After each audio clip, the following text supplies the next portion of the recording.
नमस्कार नमस्कार नमस्कार. बहुरंगी बहरच्या दुसऱ्या वर्षाच्या अंतिम फेरीमध्ये तुम्हा सगळ्यांचं जोरदार स्वागत. हे आपल्या मुलांसाठी जोरदार टाळ्या होऊ द्या. महाराष्ट्राच्या कानाकोपऱ्यामधून आलेली ही 50 मुलं. बहुरंगी बहर ही कल्पना कशी सुरू झाली याबद्दल थोडंसं सांगतो. आमच्या मानसशास्त्रामध्ये, शिक्षणशास्त्रामध्ये एक कल्पना गेली काही दशकं मांडली जाते आणि त्या कल्पनेचं नाव आहे मल्टिपल इंटेलिजन्स.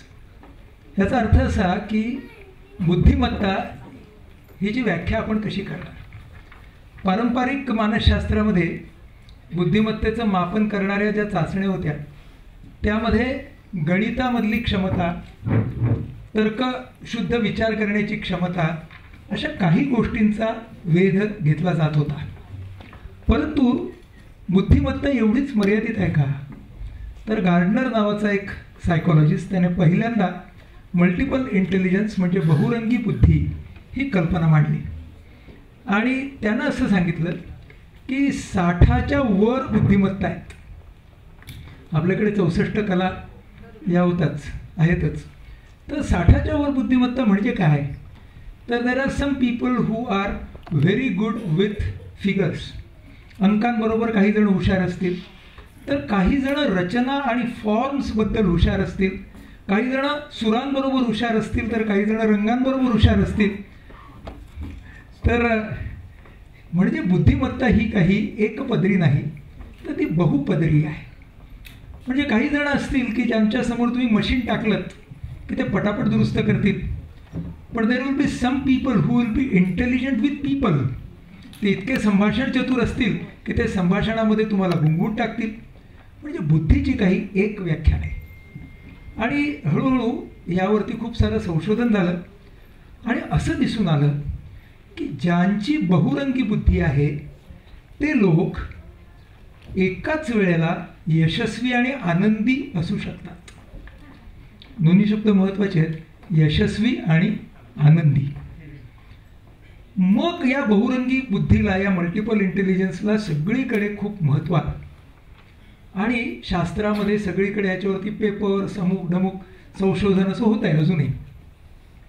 ह्या पार्श्वभूमीवरती वयमने आणि IPHने, वयम आणि इन्स्टिट्यूट फॉर सायकोलॉजिकल हेल्थ, आम्ही दोन्ही संस्थांनी महाराष्ट्रामध्ये जरा बघितलं डोकावून, तर आमच्या असं लक्षात आलं की आपल्या संपूर्ण शालेय पद्धतीमध्ये एकाच विषयातल्या नैपुण्यावरती खूप जास्त भर दिला जातो आहे.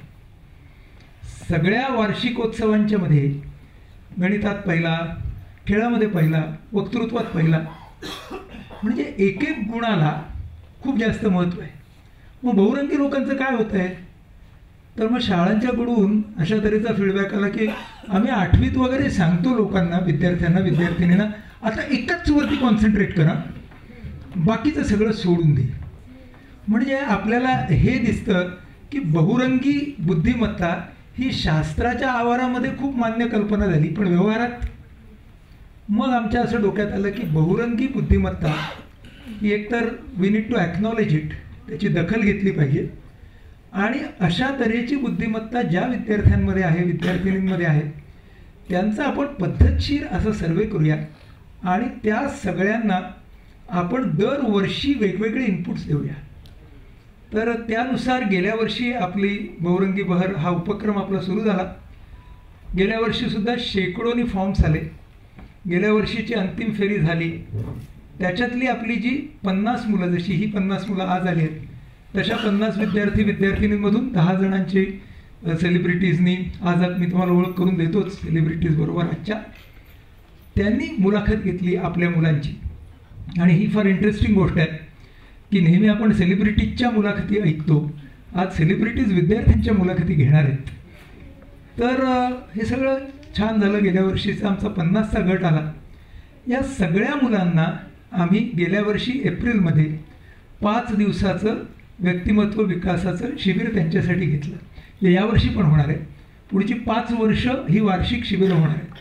म्हणजे जशा याच्या बॅचेस वाढत जातील तशी साधारणपणे आमचा असा अंदाज आहे की 300 मुलांना पुढची 5 ते 6 वर्ष फॉलो करायचं. आणि काय होतं यांचं, कुठे जातात हे बघायचं आपण. आपला डेटा हा लॉन्जिट्युडिनल डेटा असेल अशा पद्धतीने प्रत्येक मुलाची आमच्याकडे फाईल आहे, गेल्या वर्षीच्या सुद्धा आणि आत्ताची सुद्धा. तर गेल्या वर्षीचा आमच्या शिबिराचा फारच उत्साहवर्धक असा आम्हाला प्रतिसाद मिळाला. आणि मी सुद्धा महाराष्ट्रामध्ये ज्यावेळी व्याख्यानाच्या निमित्ताने फिरतोय तेव्हा प्रत्येक शहरातली आपली बहुरंगी बहरची आधीच्या बॅचची मुलं ही मला येऊन अगदी उमाळ्याने भेटतात की सर आम्ही बहुरंगी बहरमधले, कारण आता ती सगळी दोस्त झाली. आणि ही सगळी मुलं मुली त्यांच्या अचिव्हमेंट्स आता आम्हाला मेलवरती कळवतात. त्यांना काही प्रॉब्लेम आला तर तेही आमच्या लोकांना मेलवरती कळवतात आणि भेटायला पण येतात. म्हणजे त्या सगळ्या 50 मुलांच्या बरोबर आमचं एक काइंड ऑफ मेंटोरिंग म्हणू आपण त्याला, अशा तऱ्हेचं चालू झालेलं आहे. आणि मग त्या उत्साहाने प्रेरित होऊन वयमचे प्रकाशक श्रीकांत बापट त्यांनी असं ठरवलं की यावर्षीसुद्धा बहुरंगी बहर घ्यायचं. मग आम्ही म्हटलं की अरे लगेच घ्यायचं, येतील का नाही एंट्रीज? तर आले वा 800च्या वर एंट्री झाल्या.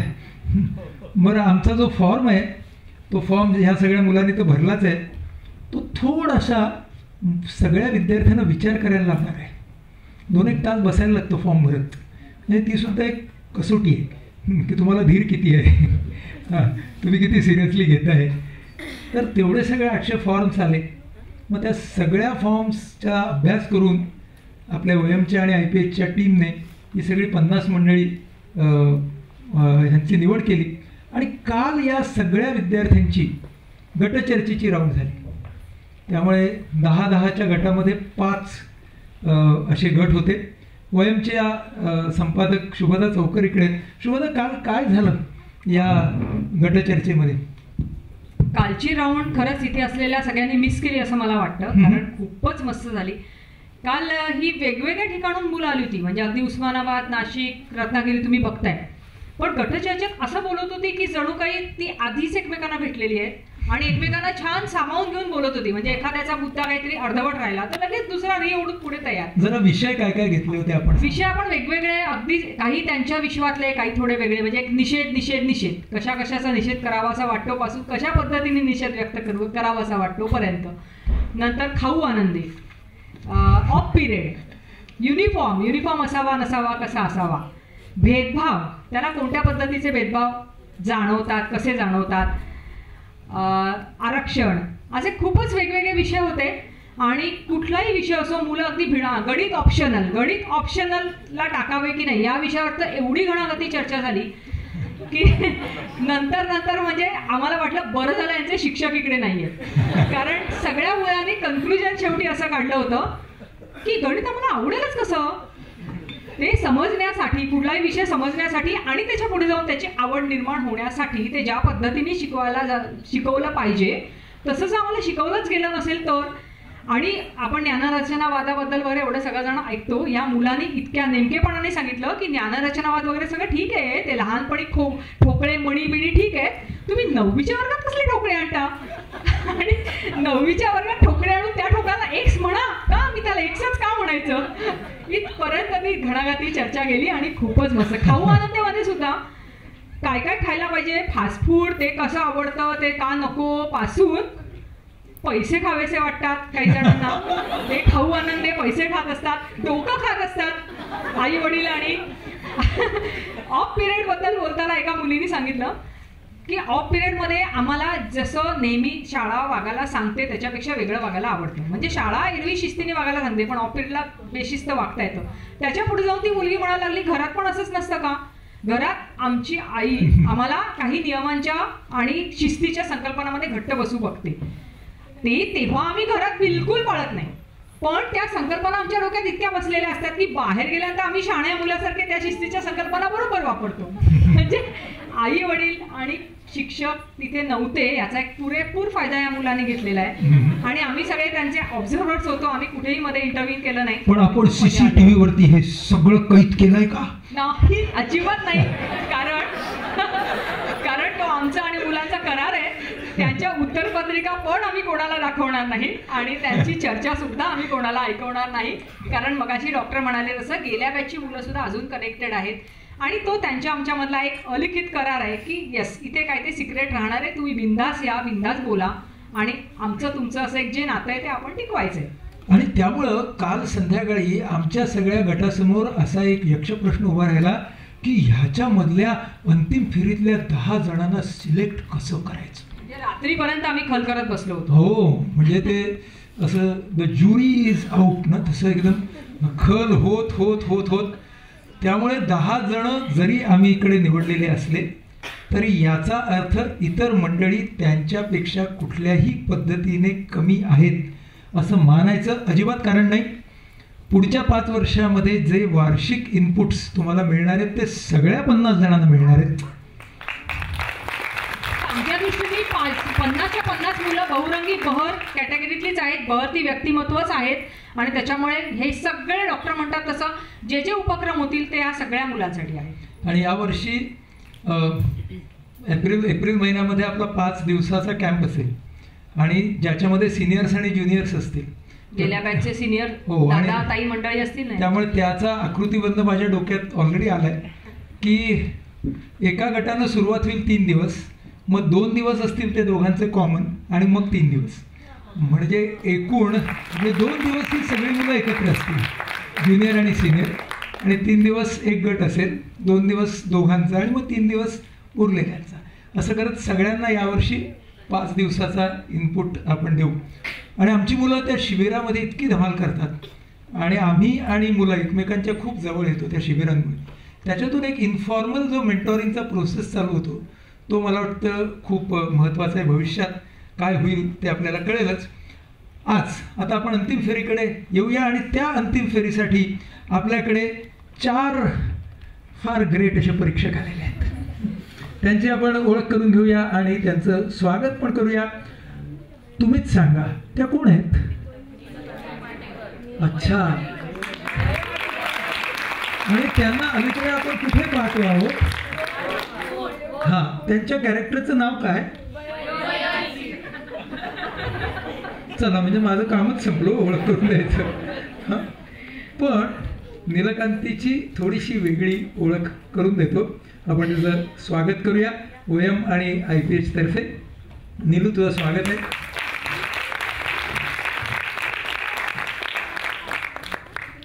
मराठी रंगभूमीवरती आणि चित्रपट सृष्टीमध्ये सुद्धा ज्येष्ठ कलाकार आणि खूप मोजकं काम केलं, पण जे काही काम रंगभूमीवरती आणि चित्रपटसृष्टीत केलं ते सर्वांच्या अगदी लक्षात राहण्यासारखं काम केलं.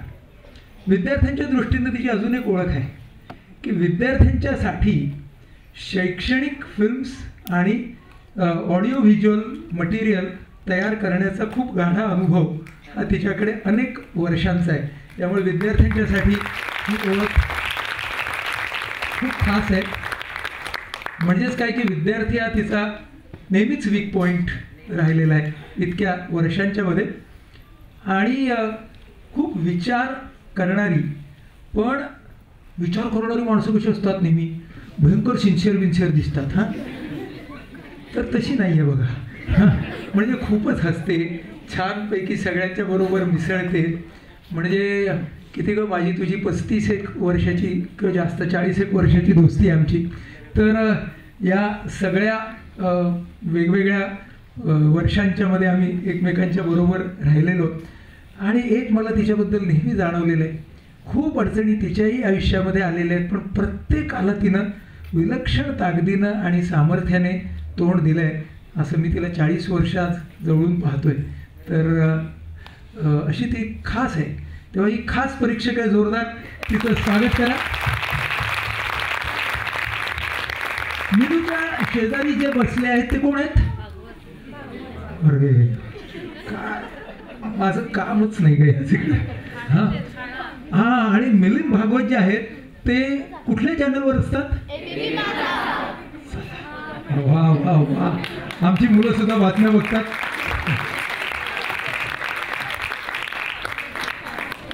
मिलिंद भागवत हे TV पत्रकारितेमधलं अतिशय लोकप्रिय असं नाव आहे. आणि तुमच्या असं लक्षात येईल की मिलिंद भागवत हे असे आक्रमक असे अँकर नाही आहेत बरं का. म्हणजे the nation wants to know वगैरे असं खूप आक्रस्ताळेपणी वगैरे ते बोलत नाहीत कधीच. पण तरीसुद्धा नेशन ऐकतं त्यांचं म्हणजे.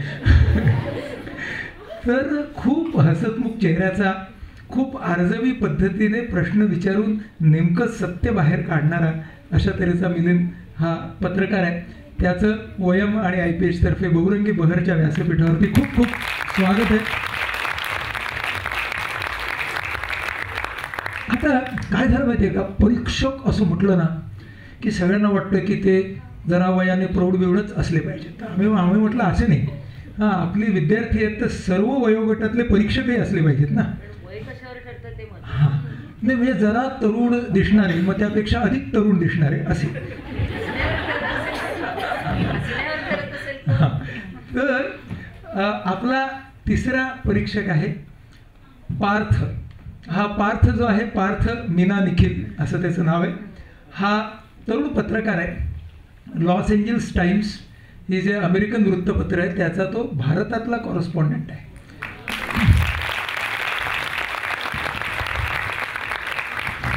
महत्त्वाची गोष्ट की अमेरिकेतल्या एका वृत्तपत्राचा भारतामधला पत्रकार असणं ही एक गोष्ट झाली, पण पी साईनाथ हे जे ज्येष्ठ पत्रकार आहेत त्यांची PARI, People's Archive of Rural India या नावाची एक साईट आहे, त्या पारीसाठी तो इन्व्हेस्टिगेटिव्ह जर्नलिस्ट म्हणून कॉन्ट्रीब्यूट करतो. अतिशय उत्कृष्ट असे त्याचे लेख इंग्रजीमध्ये असतात. चित्रपट तो अतिशय चांगला पाहतो. त्याची आई मीना कर्णिक ही चित्रपट क्षेत्रामध्ये समीक्षेचं काम करते, तर तिच्याकडून बहुतेक हे मिळालं असावं त्याला, आणि वडिलांच्याकडून बहुतेक पत्रकारिता मिळाली असावी. ज्येष्ठ पत्रकार निखिल वागळे हे त्याचे वडील आहेत. तर हा अतिशय चांगला चित्रपट पाहतो. आणि महत्त्वाची गोष्ट म्हणजे रणजी प्रोबॅबल्सपर्यंत क्रिकेट खेळलाय, म्हणजे बहुरंगी बहरसाठी बसायला योग्य. आणि जाता जाता कॉमर्स ग्रॅज्युएट आहे, पत्रकार त्याला काही येत नाही. येता जाताच म्हटलं मी, जाता जाताच म्हटलं, येता पण नाहीच. तर पार्थचं स्वागत करूया.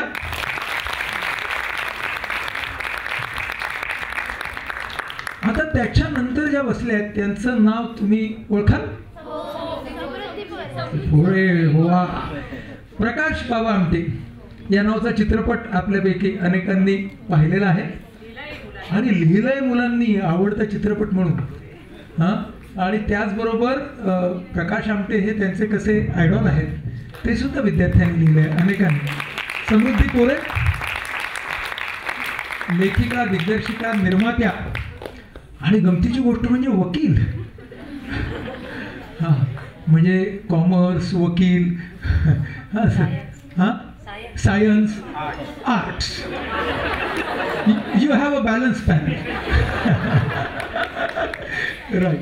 तर समृद्धी पोरे इथे आलेले आहेत आणि हे सगळे आपले आजचे परीक्षक असणार आहेत. सुरुवात करायची? येस.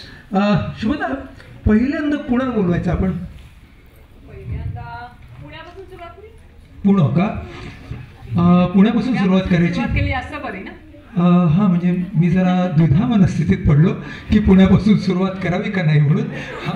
पण पुणे हा एक वेगळाच ग्रह असल्यामुळे आणि त्याच्याबद्दल वेगळे वेगळे ग्रह असल्यामुळे आपण पुण्यापासून सुरुवात करावी हे मला योग्य वाटतं. कोणाला बोलूया आपण? सई अजय पुरकर.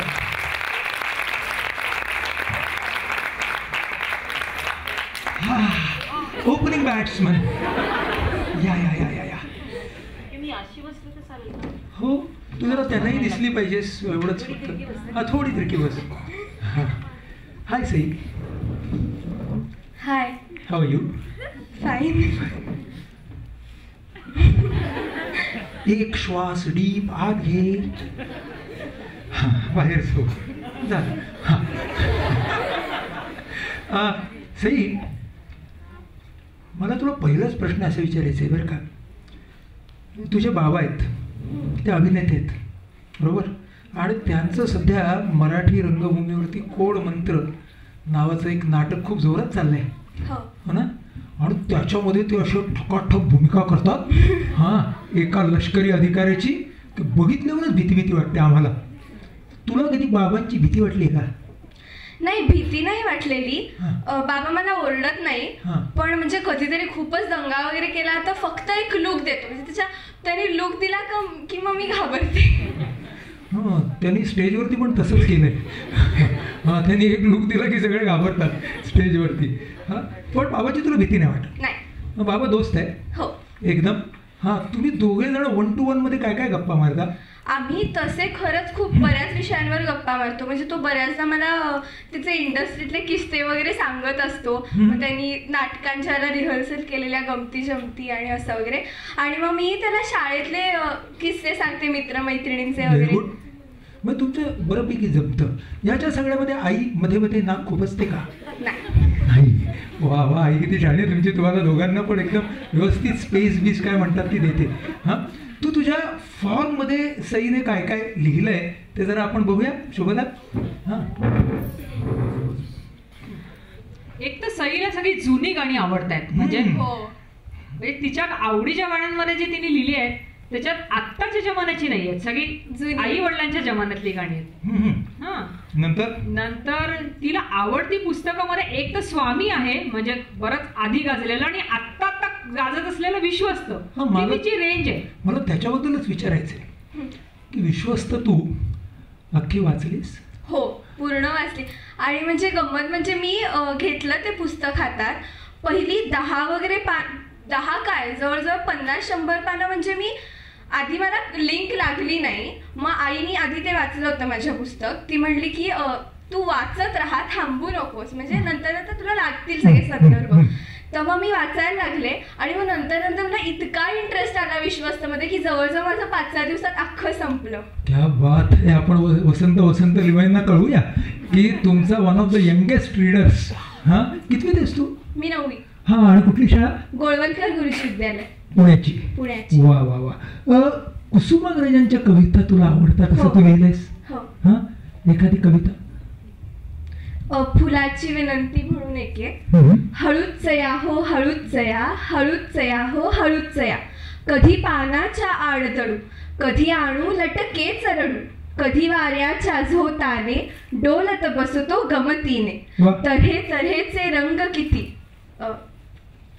पुढचं म्हणू का? आम्ही नुसते डोलायला लागलो आता. तऱ्हे तऱ्हेचे रंग किती अमुच्या अंगावरती. निर्मल सुंदर अमुचे अंतर, निर्मल सुंदर अमुचे अंतर, या आम्हाला भेटाया हळूच या, पण हळूच या. क्या बात आहे, क्या बात आहे. जोरदार टाळ्या होतात सईसाठी. सई, तुझ्या शाळेमधल्या घोष पथकाची तू प्रमुख आहेस. ते घोष पथक म्हणजे काय असतं? कसला घोष करता तुम्ही? आम्ही म्हणजे साईड ड्रमच्या मुली असतात, ज्या साईड ड्रम इकडे असतो तो वाजवतात. नंतर बेस ड्रम असतो, तो एकच मोठा असतो, त्याला त्यांनी ठोके द्यायचे असतात, ताल द्यायचा असतो. आणि वंशी म्हणजे बासरी असते. आणि घोष लीडर, घोष प्रमुख असतो. तू काय करते? मी घोषदंड असतो, तो फिरवते, उडवते आणि झेलते. आणि झेलते. हो, ते फार महत्वाचं आहे नाही का. मला ना ह्या घोष पथक प्रमुखांचं 26 जानेवारीला दिल्लीत बघितल्यापासून भयंकर ग्रेट वाटतं यार.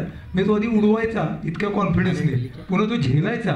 मग सगळ्यांच्या समोर पडला तर किती ना प्रॅक्टिस करायला लागते त्याची. हो, आम्ही जानेवारीमध्ये आमच्या पुण्यात PGSSA म्हणून स्पर्धा असते, तर त्याची आम्ही जुलैपासून प्रॅक्टिस करायला लागतो. मग तू चक्कस उडवून झेलायची?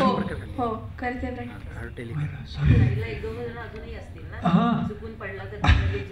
नाही, ऍक्च्युली आधी प्रॅक्टिस आम्ही काठीवर करतो, मग स्वतःला कॉन्फिडन्स आला की घोषदंडावर करतो, कारण तो पडला तर मग नुकसान होतं त्याचं. पण अदरवाईज सुद्धा समजा असं झालं चुकून, वाऱ्याचा झोत असेल, वाऱ्याचा दिशा वेगळी असेल, पडतो, तर त्यावेळेला 1-2 जण आजूबाजूला असतील ना बॅलन्स करायला, का नसतात? तसे नसतात, सर आणि मीच असतो प्रॅक्टिसला. नाही, पण ऍक्च्युअली ज्यावेळेला तुम्ही प्रोसेशन मध्ये, मिरवणुकीमध्ये नाही, कोणीच नसतं. चारी चौकोन असतो, चारी बाजूला परीक्षक बसलेले असतात आणि आम्हाला एका साईडवर एंट्री घ्यायची असते. आणि मग सगळं म्हणजे 10 मिनिटं असतात, मग तुम्ही तिथे काही करा, आम्ही कोणी मध्ये नाही येणार असं असतं. विचार ना. हॅलो सई. हॅलो. तुझं नाव छान आहे. थँक्यू. तुला आवडतं? हो. मला अर्थ सांगशील सईचा? सईचा अर्थ मैत्रीण. अच्छा, आणि अजून काय माहिती आहे त्याच्याबद्दल तुला? शिवाजी महाराजांच्या बायको होत्या सईबाई, त्यांच्याबद्दल काय सांगशील? मला तर त्या फार आवडतात. म्हणजे त्यांनी शिवाजी महाराजांनी एवढं शौर्य गाजवलं, म्हणजे त्यांचंही त्याच्यामागे काहीतरी कर्तृत्व असणारच. त्याशिवाय म्हणजे जिजाऊंच्या बरोबरीनेच मला वाटतं सईबाईंचंही महत्त्व आहे तेवढं. आणि अजून तुला सईबाईंबद्दल त्यांचा मुलगा संभाजी महाराज, ते इतके शूर झाले आणि त्या फक्त खूप लवकर गेल्या. आणि शिवाजी महाराज आणि सईबाईंचं खूप छान नातं होतं असं मला आईने सांगितलंय आणि असं ऐकलंय मी. की वाचलंय काय? सईबाईंबद्दल मी नाही वाचलेलं. अच्छा, पण छावा संभाजी महाराजांबद्दल वाचलं. त्याच्यामध्ये बऱ्यापैकी तुला थोडाफार आहे. मला आता खरा तुला प्रश्न आहे की तू वृद्धाश्रमाला आणि अनाथाश्रमाला भेट द्यायला तुला आवडते आणि निसर्ग हा देव असं तू म्हणतेस, त्याच्याबद्दल काय विचार तुझे की का वाटतं तुला निसर्ग देव? पहिल्यापासूनच मला असं लहानपणापासूनच देव म्हणजे मी फक्त गणपतीलाच मानणार किंवा शंकराला असं नाहीये. आणि मग नंतर आई आणि मी असे बऱ्याचदा बोलायचो की बऱ्याचदा आमच्या देवावर खूप चर्चा होतात. तर माझं असं म्हणणं आहे की निसर्ग हाच देव आहे. म्हणजे आणि तुमच्या माझ्यातही देव, सगळीकडेच देव, असा एक असा देव नाही. म्हणजे तुमच्यातही देव आहे, माझ्यातही देव आहे, या सगळ्यांमध्ये देव आहे. मला असं म्हणायचंय की आमच्यात तुझ्यात देव आहे. देव ही नक्की काय कॉन्सेप्ट आहे डोक्यात? देव मला वाटतं देव म्हणजे चांगली शक्ती. देव म्हणजे चांगली शक्ती आणि ती प्रत्येक माणसात असते. किंवा आता आपण रामाला किंवा कृष्णाला देव म्हणतो तर का? कारण त्यांच्यात तो चांगला माणूस होता. त्यांनी खूप लोकांसाठी चांगलं काम केलं किंवा चांगली शक्ती होती, त्यांच्या पॉझिटिव्हिटी होती. त्याच्या उलट असं म्हणलं तर की आपण ते देव बनवले, देव कुणी बनवलेला नाहीये, बरोबर आहे ना? रामाला देव आपण बनवलं, श्रीकृष्णाला देव आपण बनवलं. म्हणजे त्यावेळेची जी माणसं असतील त्या माणसांमधले चांगले प्रकार घेतले आणि त्यांना ते अर्पण केले आपण. आणि आपण म्हणले ह्याला श्रीकृष्ण. श्रीकृष्णाला कोणी पाहिलंय? कोणीच नाही. श्रीरामाला कोणी पाहिलंय? कोणीच नाही. म्हणजे त्या वेळेला आपल्या सोसायटीमध्ये जे घडत होतं त्याच्यातला चांगला अंश काढून ज्या व्यक्तीला, ज्या व्यक्तिरेखेला बनवलं गेलं त्याला आपण देव, बरोबर आहे ना? असं आपल्या प्रत्येक देवाला वेगवेगळी व्यक्तिरेखा दिली. म्हणजे आपल्यातल्या गोष्टींना आपण बनवलं, म्हणजे आपल्यातल्या देवाला आपण समोर पाहतो. बरोबर. समजते काहीतरी विचारते. निसर्ग आणि देव ह्याच्याबद्दल मला जरा असं एक वाक्यात काय वाटतं तुला? देव माझ्या मते देव म्हणजे आपल्याला पॉझिटिव्हिटी देतो. आपण जेव्हा आपण संकटात असतो तेव्हा आपण देवाचा धावा करतो. म्हणजे आपल्याला पॉझिटिव्हिटी कुठेतरी हवी असते. तर मला वाटतं पण निसर्गाच्या सानिध्यात गेलं की आपल्याला खूप छान वाटतं, शांत वाटतं. तसंच देवाची प्रार्थना केली की आपल्याला छान वाटतं. मग तसं निसर्ग म्हणजेच माझ्यासाठी देव. म्हणजे निसर्ग आपण खराब नाही करायचा. नाही, अजिबात. एक ना तुझ्या फॉर्म मध्ये एक लिहिलंय तुझ्याबद्दल की ना तू जरा सेन्सिटिव्ह आहेस. हो.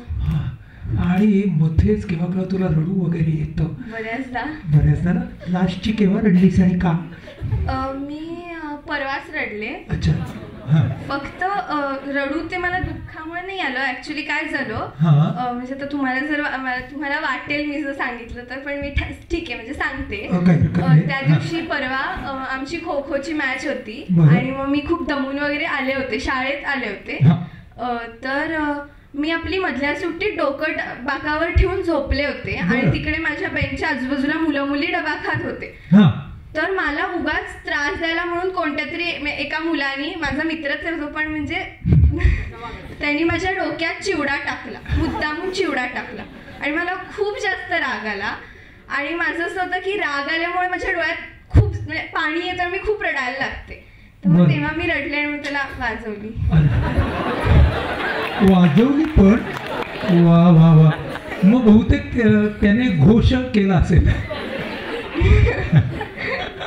पण तुला राग आला की रडू येतं, बरोबर आहे? पण रडू येतं ह्याचा राग येतो का तुला? नाही.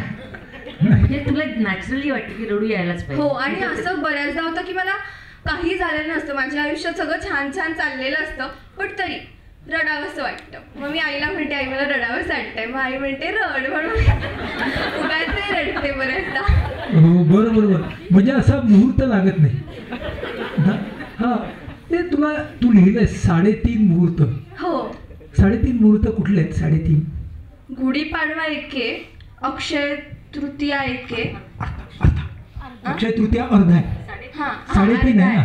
उरलेलं 2 सांग. बाकीचे 2 माहित नाहीत. नाही माहिती. बरं, हरकत नाही. आता या दोघांना विचार ना.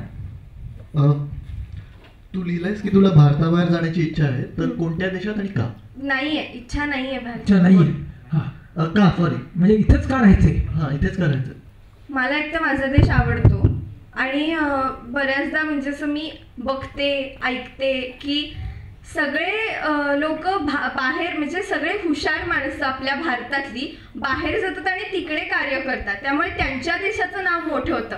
पण त्याच सगळ्या हुशार माणसांनी जर भारतात काम केलं तर आपल्या देशाचं नाव किती पुढे जाईल. हो ना. आता एक शेवटचा काळ, 10 मिनिटच आहेत. एका इंटरव्ह्यूला असा प्रश्न विचार, त्याच्यानंतर मी तिला एक फायनल प्रश्न विचारणार. ठीक. हुकुमशहा एक सांग कुठला? औरंगजेब. बादशाह होता तो बादशाह होता. हुकुमशहा पाहिजे. इंग्रजही हुकुमशहाच होते की सर? नाही. बरं, कुठला एक हुकुमशहा? हुकुमशहा म्हणजे त्याच्या एकाच्या म्हणण्याप्रमाणे तो अख्खा देश चालणार. दॅट इज हुकुम. मी हुकुम केला आणि चालला. असा पण औरंगजेब हुकुमशहाच होता की? नाही, त्याच्या पण तो बादशाह होता ना. म्हणजे तू बरोबर आहे, तो असा बादशाह होता की ज्याच्यामध्ये हुकुमशाही प्रवृत्ती होती. तर आता हुकुमशहा म्हणजे अलीकडेच चाललंय बना. मी तुला क्ल्यू देतो, कोणीतरी कोणावरती तरी दहशतवादी नाही. हा एक देश आहे, त्याला एक उत्तर आहे, त्याला एक दक्षिण आहे. सांगा. बर, हिटलर हा हुकुमशहा होता. हो. इदी अमीन हा हुकुमशहा होता. म्हणजे काहीही त्या देशाचं झालं, भलं फार कमी लोकांचं झालं हुकुमशाहीमुळे, पण जे काय वाईट साईड व्हायचं ते त्यांच्या बुद्धीमुळे व्हायचं, विम्सिकलपणामुळे. बरोबर आहे ना? म्हणजे अख्खा देश एका माणसाच्या विम्सवर चालू आहे. दॅट इज कॉल्ड एज हुकुमशाही. पण बरं का निलू, तिने आपल्याला औरंगजेबामधली हुकुमशाही प्रवृत्ती सांगितली, ह्याचं आपण तिला क्रेडिट देऊया, है की नाही? आता एक शेवटचा प्रश्न तुला, तो एक मला एक छोटासा प्रश्न विचारायचा. काय माहितीये, आपल्याला 10 मुलं. मला तिने कॉन्ट्रॅडिक्ट केलं का एवढंच विचारायचं. तुला आर्टिस्ट व्हायचं आणि टॉपर व्हायचं म्हणजे काय, एवढं मला एका वाक्यात सांग. म्हणजे मी ज्या क्षेत्रात जाईन तिथे मला सगळ्यांनी ओळखावं असं वाटतं. म्हणजे माझी ओळख पटावी, माझा मार्क व्हावा असं तिला वाटतं. आता तू वक्तृत्व स्पर्धेमध्ये वगैरे भाग घेतलेला आहेस. बरोबर 1 मिनिट मी लावायला सांगणार शुभदाला. 60 सेकंद असंबद्ध भाषण करायचं. असंबद्ध, ज्याच्या एका वाक्याचा दुसऱ्या वाक्याशी अजिबात संबंध नसला पाहिजे.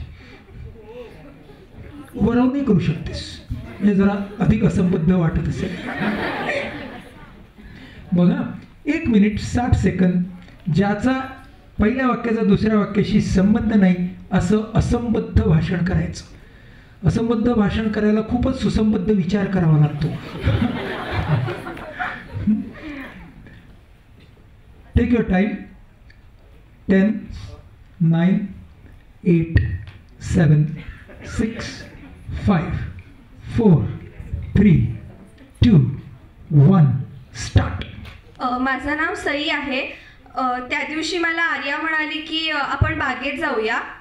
माया खूप भांडते. बदल बोलत राहा, विषय बदल बोलत राहा. मला चित्रकला आवडते. आम्हाला विषय भेदभाव होता. त्यानंतर परवा आमचा ग्रुप शाळेत भेटला होता. Very good. काल मी रात्री पोळी भाजी खाल्ली. जा पुढे जा. आता मला खूप अवघडलेपणासारखं वाटतं.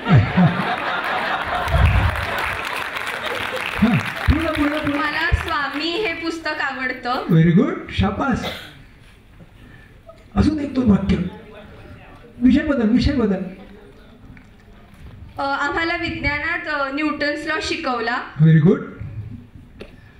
शेवटचं वाक्य, एकच वाक्य. मला इथे यायला खूप आवडलं. Thank you very much Sai. That's all. ठेवतो माईक तिकडे. सईसाठी जोरदार टाळ्या होऊ द्या. Very good. वा वा, सगळे चमकदार आहेत ना मंडळी आपली. काय परीक्षक. हा, आता आपण कुठल्या गावाकडे जायचं? आता मुंबईत येऊया की, पुण्याहून डायरेक्ट मुंबई एक्सप्रेस वे. हा, एक्सप्रेस वे वरून ट्रॅफिक जॅम नसताना आपण मुंबईत आलेलो. सगळी मुलं तिथे धाड धाड तयार ना फुलटू. हा, कोणाला बोलवणार? मुंबईतला अद्वैत देसाई. अद्वैत देसाई.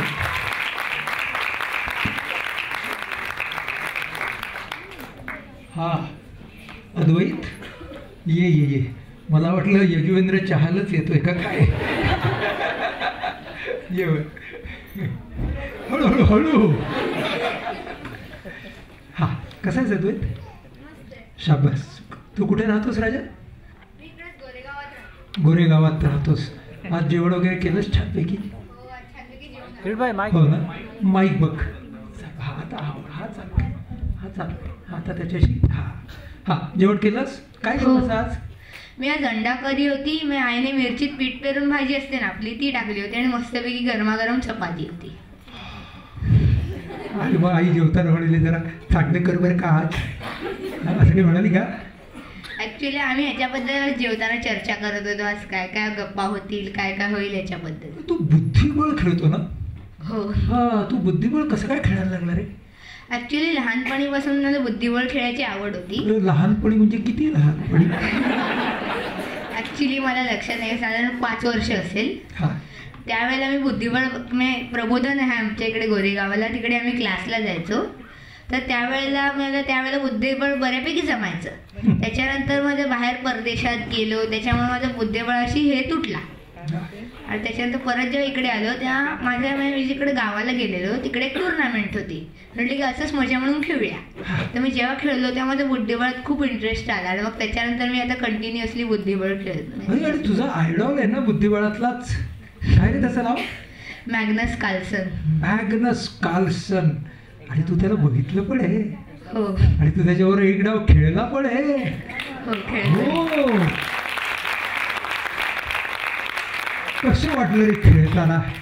तो खेळताना म्हणजे मला असं वाटत होतं की मला जे बनायचं स्वप्न आहे त्या स्वप्नासोबतच मी खेळतोय, त्याच्यामुळे मला खूप असं उत्सुकता वाटत होती. हे तू असं नाही ना झालं ते बोर्डाकडे बघायच्या ऐवजी कार्लसनकडे बघत राहिला? ऍक्च्युली आम्ही जो गेम खेळलो तो समोरासमोर बसून न खेळता आम्ही इंटरनेटवरनं खेळलेलो. त्याच्यामुळे आम्हाला दोघांना एकमेकांना बघता नाही आलं तरी पण आम्हाला मला ते अनुभवता आलं त्यांच्याबरोबर गेम खेळण्याचा तो अनुभव. हा, आणि बुद्धिबळामध्ये तुला काहीतरी असं मोठं व्हायचंय? ऍक्च्युली माझी इच्छा आहे पण माझं मन ठरवू नाही शकत. कधी कधी मला वाटतं मला चंद्रावर जायचं, तर कधी कधी वाटतं बुद्धिबळात मोठं व्हायचंय. जरा थांबा. चंद्र आणि बुद्धिबळ वगैरे. हा, आणि एक चंद्रबळ नावाचं पण एक आहे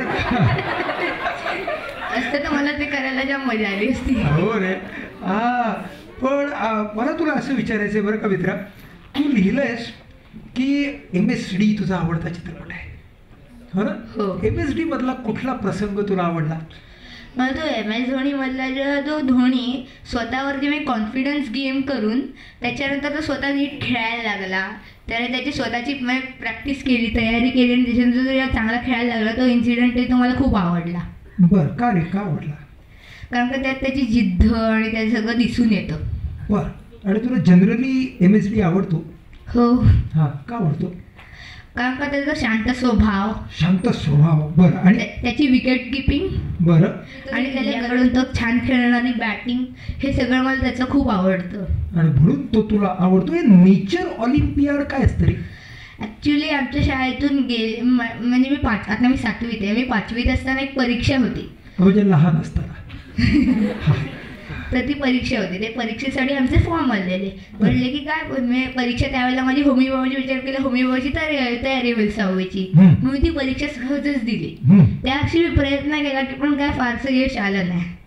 आणि पुढच्या वर्षी मी थोडाफार अभ्यास केलेला त्याच्यामुळे त्यात मग यश आलं का? यश आलं. हा, म्हणजे अभ्यास केला तर यश मिळतं असं तुला कळलं त्यामुळे. पण आता नेचर ऑलिम्पियाडमध्ये पुढे काही होणार आहे का? नाही, ऍक्च्युली तो राऊंड म्हणजे शेवटचा राऊंड होता. त्यात मला ऍक्च्युली किती मार्क पडले कळलं नाही, पण त्याच्यामध्ये मला भारतातल्या पहिल्या 10मध्ये रँक मिळाला. भारतातल्या पहिल्या 10मध्ये रँक मिळाला. मग किती असं मॅटर ऑफ फॅक्ट सांगतो बघा ना. म्हणजे फॉर्ममध्ये वाचून मी आपला भारतातल्या पहिल्या 10मध्ये मी आलो असं भारतातल्या पहिल्या 10मध्ये रँक मिळतो रे. हा, तू फारच असा नंबर वगैरे आहेस का? नंबर आहेस का? नंबर नाही ना. पण मला एक सांग, तू पेटी शिकतोस? हो. हार्मोनियम शिकतो बरं का? किती वर्ष शिकतोस? मला गेली 3-1 वर्ष झाली. 3-3.5 वर्ष. आवडतं? हो, खूप आवडतं मला. हा, हार्मोनियमला मराठीत काय म्हणतात रे? पेटी. नाही. हा, अजून एक छान छान नाव आहे. पेटी असली तर मग ते आपलं पेटी आपण म्हणतो, पण एक सुंदर नाव आहे हार्मोनियमला. त्याला काय म्हणतात? अंदाज मला माहिती. त्याला म्हणतात संवादिनी. हा, हार्मोनियमला खूप छान नाव आहे, संवादिनी. हा, म्हणजे जो गायक असतो आणि जे प्रेक्षक असतात तर त्याच्यामध्ये लय ताल निर्माण करते ती संवादाचं माध्यम आहे पेटी, हार्मोनियम हा. कुठला तुला राग शिकलास तू? आत्तापर्यंत मी 7 राग, मी बरेच राग शिकले. त्यातल्या माझ्या सगळ्यात आवडत्या रागाचं नाव सांगतो, राग बागेश्री. बर, बागेश्री काय सूर आहेत रे बागेश्री मध्ये? ऍक्च्युली असे सूर म्हणजे त्या रागाचे निवडक असे सूर असतात. ते सांग ना, काय बागेश्री राग कशाला म्हणायचं? कशाला म्हणायचं म्हणजे सांग ना. सूर हा, सा कोमल ग कोमल ग म हा ध आणि सा. आता बागेश्री रागातील एक गाणे गुणगुणून दाखव. ऍक्च्युली मी बागेश्री रागाचं सरगम गीत म्हणू शकतो, पण मी ऍक्च्युली असं सांगू शकत नाही. म्हण ना सरगम गीत. म ग रे सा सा ध नि सा म म म प द प म ग रे म ग रे सा सा ध नि सा म म म प द प म ग रे ग म ध नि सा नि ध म ग म ध म ग म ग रे सा ग म ध नि सा नि ध म ग म ध म ग म ग रे सा म ग रे सा सा ध नि सा म म म प द प म ग रे म ग रे सा सा ध नि सा म म प द प म ग रे. म्हणजे येतं पाठ येते तुला. हा, आणि पेटी पण तू संवादिनी म्हणत जा बरं का आता. हा, तू लिहिलंस तुझ्या फॉर्ममध्ये आळशीपणाबद्दल स्वतःच्या. आता जरा विश्वास बसणं कठीण आहे ना. एवढ्या गोष्टी जो विद्यार्थी करतो त्याला आळशीपणा कसं काय रे? कधी कधी असं वाटतं की अभ्यासाचा कंटाळा आला, त्याच्यावर आरामशीर टीव्ही बघत बसावं वगैरे. अभ्यासाचा आळशीपणा येतो. मला सांग, अभ्यासाच्या आळशीपणाचे 4 फायदे. फायदे? हो, बरं आळसाचे 4 फायदे सांग. वाईट गोष्टीचा आळस सगळे सांगतात, मग मी तुला कशाला विचारलं असतं. मला आळसाचे 4 फायदे सांग. हा, हो, मदत कर. आपण आळस करतो म्हणजे काय करतो? तंगड्या पसरून झोपतो, आहे की नाही? टीव्ही बघतो, पण टीव्हीकडे आपलं लक्षही नसतं. म्हणजे त्यावेळेला जो आपला मेंदू धावत धावत धावत असतो कशाच्या तरी पाठीमागे कायम, त्याला असं शांत विश्रांती देतो. मग त्यावेळेला त्याला जी गोष्ट पाहिजे असते तो ते मेंदू करत असतो. बरोबर आहे ना? पहिला फायदा हा, सगळ्यात पहिला फायदा म्हणजे त्याच्या आवडीची गोष्ट मेंदूला आपण करायला देतो. आता दुसरा तू सांग. शरीराला आराम मिळतो. बरोबर, एनर्जी कॉन्सर्व होते. आणि जर डोळे बंद करून झोपलो तर जास्त असतं, कारण का डोळ्यातनं जवळजवळ 80% एनर्जीचा आपला वापर होतो. बरोबर. तिसरा फायदा, आई तर खायला आणून देते. आणि तर चौथा राहिला काय बरं? कधी कधी आळशीपणा केल्याने ना, म्हणजे कधी कधी आपल्याला असं स्ट्रेस असतो किंवा दमल्याचा जो त्रास होत असतो तो मग उठल्यावर जरा बरं वाटतं. क्या बात है, क्या बात है, व्हेरी गुड. आळशीपणाचे 4 फायदे. तुमच्यापैकी कोणाला? समृद्धी. अद्वैत, मस्ती करतो तू घरी? हो. खूप खूप त्रास देतो आहे का? नाही. मग मस्ती करतो, कसा करतो? कधी कधी भावाबरोबर मस्ती करतो, बाबांबरोबर करतो, अशी मस्ती खूप करतो. अच्छा, आणि मग घरात सामान इकडे तिकडे फेकाफेकी ह्या सगळ्या गोष्टी होतात? सामानाची फेकाफेकी क्वचित करतो. मग आई ओरडते? हो. मग तेव्हा काय तुला वाटतं, आई चूक का बरोबर? नाही, आईचं बरोबर असतं. मला व्यवस्थित माहिती. परवा दिवशी काय झालं, मला माझ्या भावाचा राग आला आणि त्याच्यावरती चुकून शेंगदाणे खात होतो, चुकून शेंगदाणे फेकून मारले. मग सगळ्या घरभर पसरले ना, मला उचलायला लागले.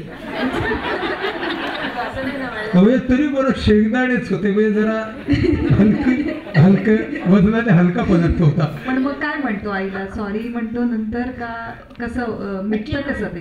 म्हणजे खरं माझी चूक असेल तर मी मान्य करतो. मग कधी कधी माझी चूक नसेल आणि त्याची चूक असेल तर मी मान्य करत नाही, आईला पाठवायचा प्रयत्न करतो. आई म्हणते कधी कधी करते, कधी कधी मान्य करते. तुझा मुद्दा सांगतो की कसा मी बरोबर होतो ते. आता समजा मला माहिती की त्याची चूक आहे, त्याने आधी मला त्रास दिलाय, तर मी असं करतो की मग आईला पटवून देतो की आधी काय काय केलं घटनांची मी माझ्या मनात आठवण करतो आणि खरंय की नाही असं विचारतो आणि मग ते आईला त्याच्यासमोर स्पष्ट करतो. पण तरी आई पटली नाही तर मग हार मानतो. आईच बरोबर असते ना.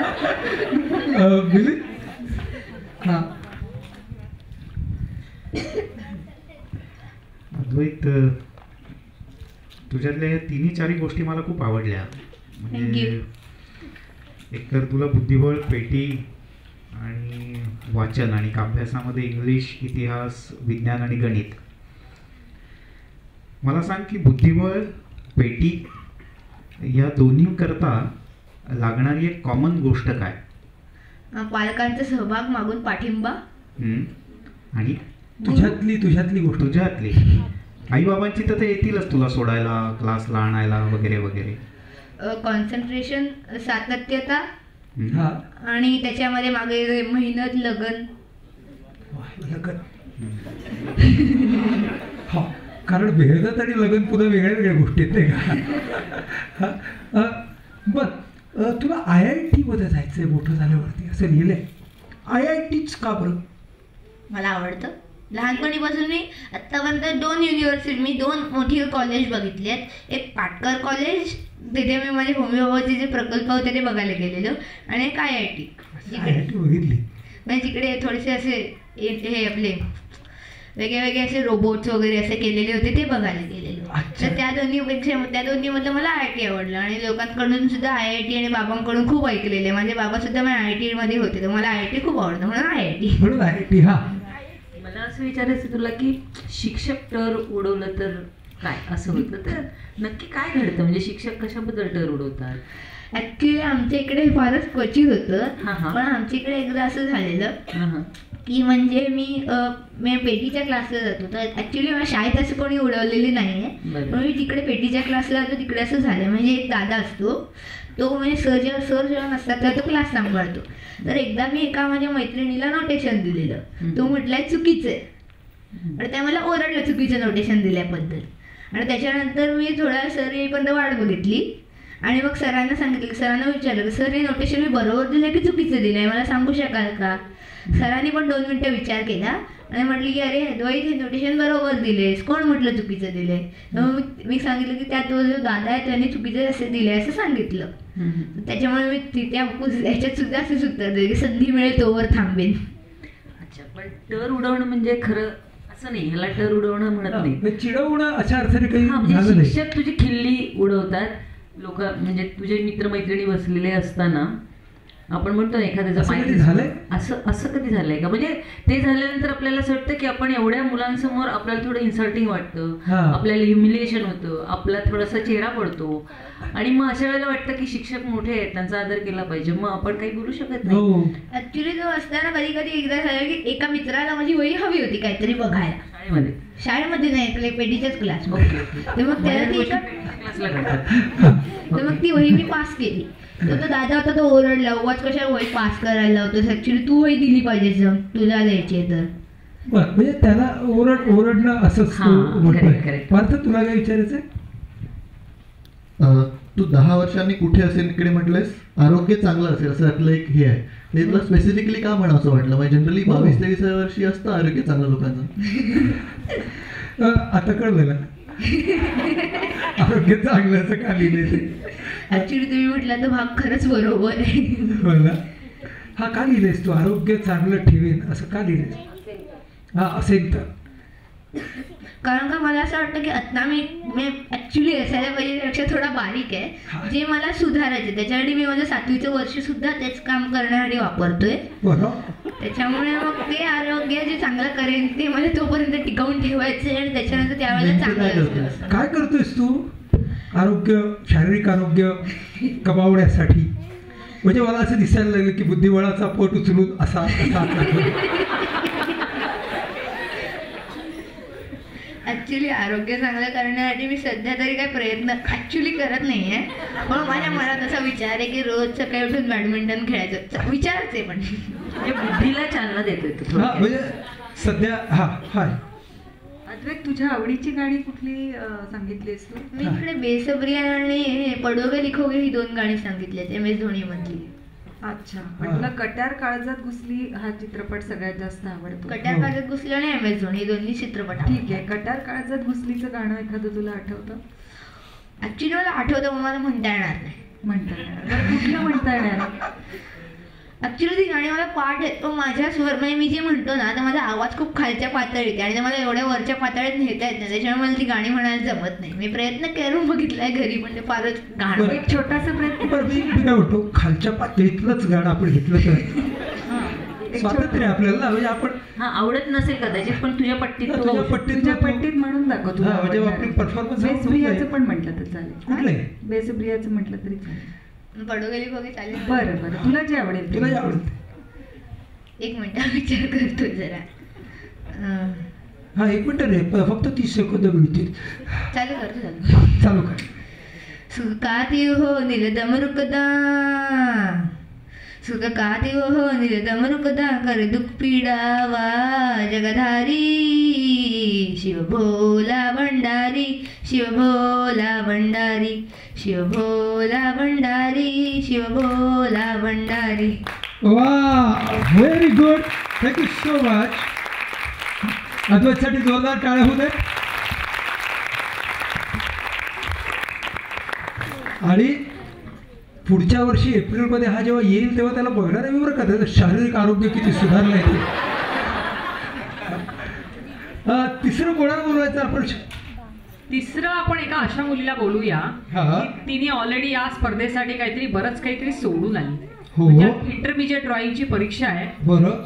त्या मुलीने गेले वर्षभर त्याचा अभ्यास केलाय, तयारी केली आहे आणि गौरंगी बहरचा. हे बघ, आता याच्या पुढच्या लोकांनी एकालाच कोणाला तरी नमस्कार करायचा किंवा नाहीच करायचा. तर आपलं इंटरमिजिएट ह्याचं बहुरंगी बहरचं शेड्यूल आलं तर ती मुलगी चक्क तिच्या आईला म्हणाली, इंटरमिजिएट काय मी नंतर पण देईन, पण आत्ता मला बहुरंगी बहरला जायचंच आहे. क्या बात आहे. अशी मुलगी आहे रत्नागिरीची रिया पटवर्धन.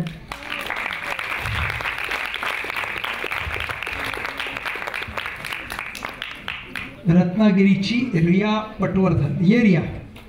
या परीक्षकांना मला खास सांगायला पाहिजे की रियाचा जो फॉर्म आहे तो आमच्या सगळ्यांच्यासाठी अतिशय उत्कृष्ट फॉर्म होता.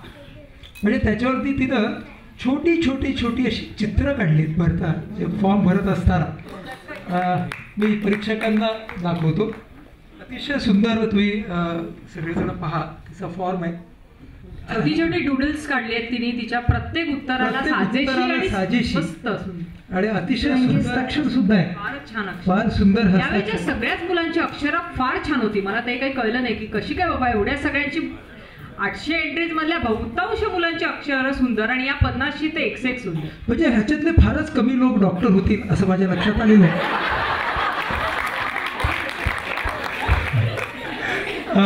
रिया, तुझ्यापासून आपण सुरुवात करूया. रियाला इंग्रजीचं प्रोफेसर बनायचंय. बरं का, इंग्रजीची प्रोफेसर. तर समजा तू इंग्रजीची प्रोफेसर झालेली आहेस आणि एका अत्यंत उत्तम अशा महाविद्यालयामध्ये तू शिकवायला पहिला तास आहे तुझा आणि समोर बसलेली साधारण 17-18 वर्षाची मुलं आहेत. समजू की ज्युनियर कॉलेज आहे आणि त्या सगळ्यांना इंग्रजीची प्रचंड भीती वाटते. आणि तू वर्गात आलेली आहेस, काय बोलशील ते बोलून दाखव. म्हणजे वर्गात आली आहेस बरं का, जे उभं राहायला लागेल. आणि पहिली 5 मिनिटं समोर ना ही सगळी घाबरलेली मुलं बसलेली आहेत आणि इंग्रजीचा तास आहे. सगळे घाबरलेले आहेत. तुम्ही बाई आहात, मॅडम आहात आमच्या, आम्हाला पुढचं सगळं वर्ष शिकवणार आहात, कशी सुरुवात करा? Hi friends. आधी 17-18 वर्षाची मुलं असतात, ती एकदम उत्साहाने अशी भरलेली असतात. इंग्लिशची का भीती वाटे ना, पण त्यांच्यात खूप उत्साह असतो.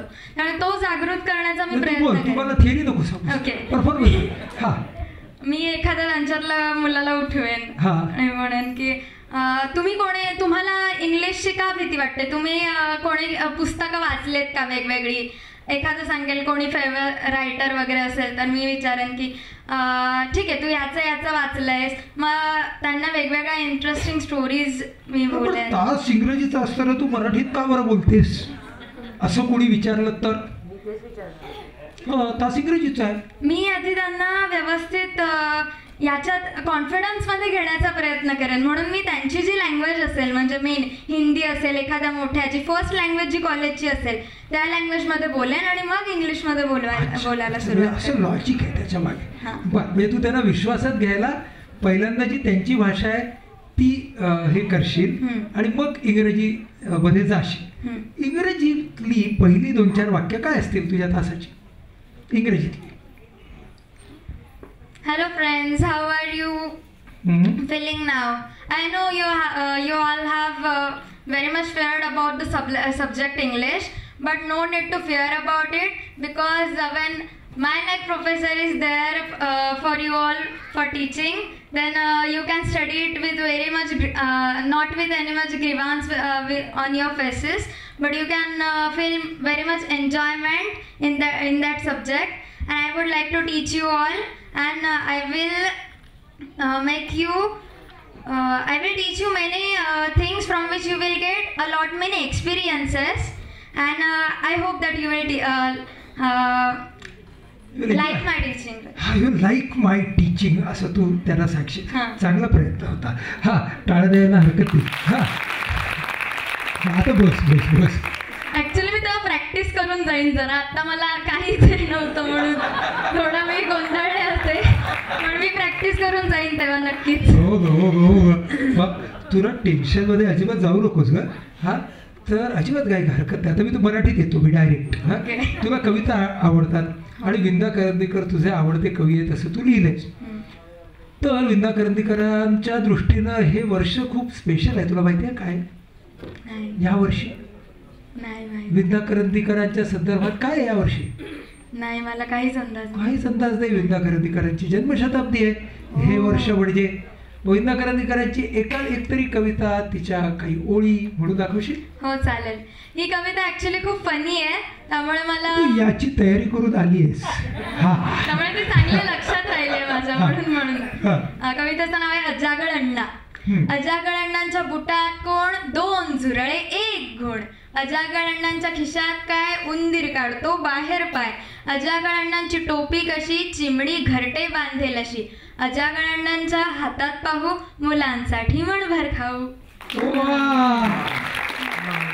मला तुला विचारायचं होतं की ही जी दुसरी लेखिका तू इथं म्हटलेलीस, रिचल रिनर असेल, हां, तर तिच्या लिखाणातलं नक्की तुला काय आवडतं? आणि म्हणजे ही जरा वेगळी लेखिका आहे, इंग्लिश लेखिका आहे, न्यूयॉर्कची नंबर 1 बेस्ट सेलर असलेली लेखिका आहे काही वर्ष, आणि ती मुलांसाठी लिखाण करते. तर आपल्या प्रेक्षकांना पहिलं तर तू सांगशील की काय असं वेगळं आहे तिच्यामध्ये की इतके वर्ल्ड क्लासिक असलेले इंग्लिश लेखक आहेत, बर्नार्ड शॉपासनं सगळे, पण तुला हीच का आवडली? तिची एक सिरीज आहे डार्क डायरीज नावाची, आणि त्याच्यामध्ये ती स्पेशली टीनेजर्ससाठी आहे. आणि त्याच्यामध्ये डार्क याचा अर्थ काय? बेवकूफ, सरळ हिंदीमध्ये.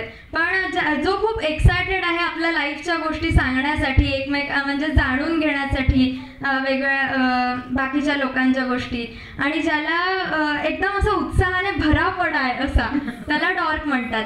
आणि ती टीनेजर्ससाठी स्पेशल डायरी आहे, कारण ती एका मुलीची डायरी आहे आणि तिच्या आयुष्यात सगळे घडणारे वेगवेगळे प्रसंग त्या इतक्या मोठ्या असून सुद्धा त्या लहानांच्या याच्यापर्यंत येऊन ते सगळे एक्सपिरियन्सेस मांडू शकतात. म्हणून त्या मला सगळ्यात आवडल्या, आणि त्यांची सगळीच सिरीज छान आहे खूप. बरोबर आहे. पण त्या लेखिकेचं बॅकग्राऊंड तू वाचलं होतंस का? नाही, त्यांचं बॅकग्राऊंडबद्दल माहीत नाही, पण त्यांचं लिखाण हे स्पेशल आणि त्यांचे मी पुस्तकं जास्ती प्रेफर मी करते. एवढ्यासाठी तुला विचारलं, बॅकग्राऊंड त्याचं वाचलं होतं की आपल्याला जसं यांनी विचारलं की विंदा करिंदेकर तुला आवडतात, मग त्यांचं काय तुला माहिती आहे का? So generally we keep a tab on that person. तुला एखादा मुलगा आवडत असेल तर तो काय करतो, कसा करतो, कुठे जातो, किती वाजता असतो, सगळं बरोबर तुझं लक्ष असतं. मॅडमकडे लक्ष नसतं पण आला का तो, असं एक लक्ष तुझं नाही मी सांगत असं असतं ना, पण म्हणजे त्याला वय असा आपण रेफरन्स देत नाही. आपल्याला आवडती एखादी व्यक्ती असेल तर ती व्यक्ती आली का, गेली का, तिला काय आवडतं, खाते काय, हे सगळं आपण बघत असतो. तर तसं मला असं वाटलं की आता तू इथं लिहिलेस विंदा करंदीकर आवडतात आणि रशियल आवडते तुला, तर नक्की हिचं लिखाण कुठून येतं? तर तिला 2 छोट्या मुली आहेत आणि त्या मुली दिवसेंदिवस जे वागतात ते ती एन्जॉय करते, ग्रोईंग देम आउट, आणि मग ती लिहिते. आणि मग तिला कळतं की ह्यांच्या वयोगटामध्ये काय घडतं नक्की. म्हणजे मला एवढं जाणवायचं होतं, तुला हे जाणवलं की प्रत्येक पालकांनी आपल्या मुलांच्या बाबतीत इतकं सजग असलं की नक्की यांच्या आयुष्यात काय घडतंय, प्रत्येक वयामध्ये काय घडतंय, 5 वर्षाचं काय, 7 वर्षाचं काय, 12 काय, 14 काय, 17 काय. तर मग त्यांनाही असं वाटेल की अरे खूप गंमत जम्मत घडते जी आमच्याही आयुष्यात 17व्या वर्षी घडली होती. म्हणून मला कळलं ना आज तुला, तू कशी एखाद्या मुलाला अरे आला का तो, आम्ही 17व्या वर्षी तेच केलं ना, आम्ही या वयाला नाही आलो. त्यांनी त्यांची काही पुस्तकं त्यांच्या भाच्यांना पण डेडिकेट केले आहे. फिओना आणि समथिंग एस वरनं एकीचं नाव आहे, आणि म्हणजे त्या फक्त पालक म्हणून नाहीये, त्या म्हणजे मैत्रीण आहेत त्या प्रत्येक लहान मुलांचं, हे मला सांगायला. मला तुझ्या शाळेचं तू नाव नसल्यामुळे ती मराठी शाळा आहे का इंग्रजी शाळा आहे? नाही, इंग्लिश मिडियम स्कूल आहे ती. अच्छा. आता रत्नागिरी मध्ये साधारण तुम्ही जेव्हा शिकत असता तर मैत्रिणी आपापसात तुम्ही कंपल्सरी इंग्लिशमध्ये बोलता की कसं असतं वातावरण? आता टीचर समोर असतात तेव्हा नाईलाजान बोलावं लागतं, पण आपण इम्प्रूव्ह जर करायचं ठरवलं आपल्यासाठी तर आपण बोलू शकतो, पण जनरली सगळे मराठीतच बोलतात. आता तर तुला असं वाटतं मुंबई पुण्याकडे जसं कॉन्व्हेंटमध्ये कंपल्सरी सगळी मुलं आपापसात इंग्लिश बोलत असतात, ते रत्नागिरीला किंवा छोट्या गावांमध्ये तो ॲटमॉस्फिअर मिळत नाही, तर हे कमी मिळणं जास्त मिळणं ह्याच्यात तुला कुठे तक्रार आहे? नाही, ज्याला शिकायची इच्छा असते ना तो कसंही ॲटमॉस्फिअर असू दे तो त्याच्यामध्ये राहून स्वतःची इम्प्रूव्हमेंट तरी नक्कीच करू शकतो. त्यामुळे मला असं वाटतं मुंबई पुण्यात ॲटलिस्ट मुलांना काय काय टॉपर्स रत्नागिरीचे किंवा छोट्या गावांमधलेही निवडून येतात का, तर त्यांनी स्वतःहून ठरवलेलं असतं की आपल्याला काहीतरी करायचं. मी तुला विचारते, तुला जर तसं ॲटमॉस्फिअर मिळावं असं तुला वाटतं का? हां, वाटतं तर सगळ्यांना, इच्छा तर सगळ्यांनाच असते, पण नाही मिळालं तरी तक्रार करू नये, कारण तुम्हाला पहिल्यांदा इच्छा असली पाहिजे. अच्छा. दुसरं तू लिहिलंय की सकाळी उठायच्या आत सगळ्यांना मला चहा करून द्यायला आवडतो, तर त्याच्याबद्दल काय म्हणजे काय तुला वाटतं की का असं? मला असं वाटतं घरातले सगळेजण एरवी आपल्यासाठी खूप कष्ट करत असतात, म्हणजे घरातला कोणी लहान असेल तर त्यांचं विश्व त्या मुलावर असतं की हा पुढे जाऊन काहीतरी करेल, घराचं नाव रोशन करेल वगैरे, तर ते आपल्यासाठी एवढं कष्ट करतात. तर रोज शक्य नाही, पण एक दिवस रविवारचा का होईना आपण सकाळी लवकर उठून त्यांच्यासाठी चहा बनवला. चहा तर माझ्या घरच्यांना सगळ्यांनाच आवडतो, मग त्यांना सुद्धा आनंद होईल, म्हणजे होतो, मी बनवतो. आनंद द्यायला तुला, आनंद द्यायला तिला आवडतो. काय म्हणते श्रिया? मस्त. गाणं शिकतेस ना अजून? आहे, सुरू आहे. बरं.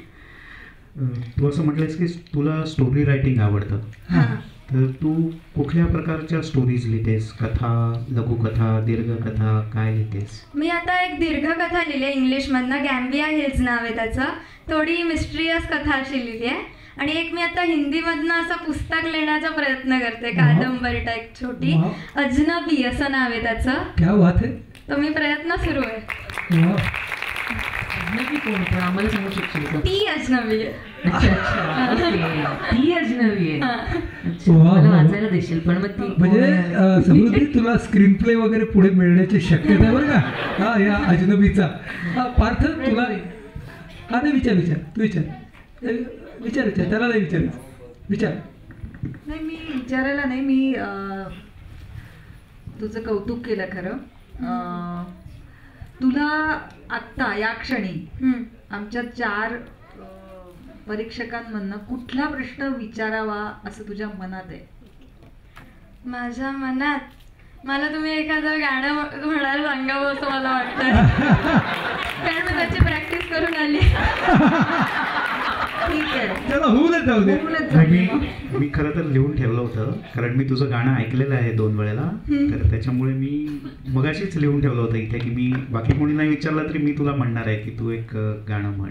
ठीक आहे, माझा प्रश्न तुला की तू तुझ्या आवडीचं सुंदरसं एक गाणं म्हणून. पण ते प्रॅक्टिस केलेलं असं ठरवून आलेलं गाणं नको, असं रॅन्डम आणि एक्सटेम्पोर गाणं. आता आपल्याला कसं समजणार? मी सांगू शकते ना. बरं, नाही मला त्यांची म्हणजे ऐकल्या चिडा पण पाठ नाहीये गाणं. बरं तू ज्या सिड्या ऐकलेस त्याच्यात सांग.